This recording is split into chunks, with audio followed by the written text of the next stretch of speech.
It's August, back to school time. So we're doing a little education.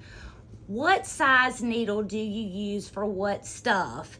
And how do you keep track of your needle size? I don't. I never, ever change my needle. Never.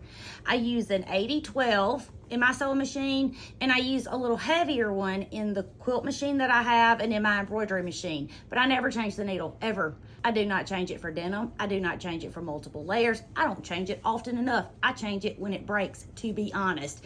Now, there's some rule that says you're supposed to change it so many hours after so many hours of sewing.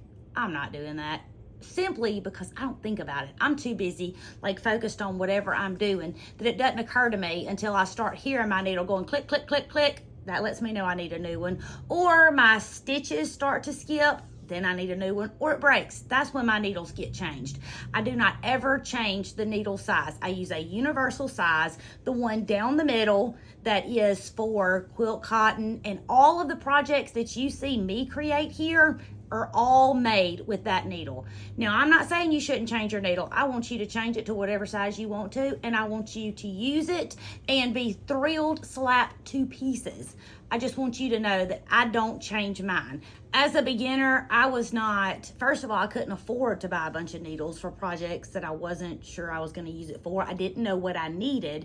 And when I stood in the aisle of things to purchase, it was all very overwhelming to me. And so I used the needles that came in my machine. So if you don't know this, there's a snazzy little secret compartment right here in most machines. Every one I've ever owned has a snazzy secret compartment that's either for your M&Ms or your tools. Mine stores tools right now, but M&Ms sometimes. Both of them are a great idea and necessary.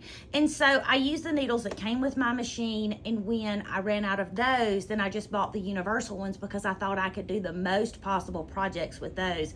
And I never change them, ever. And I've never had any trouble.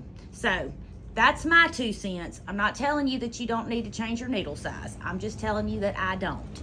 My name is Tammy. I'm your favorite sewing teacher, and I would love for you to come sew with me.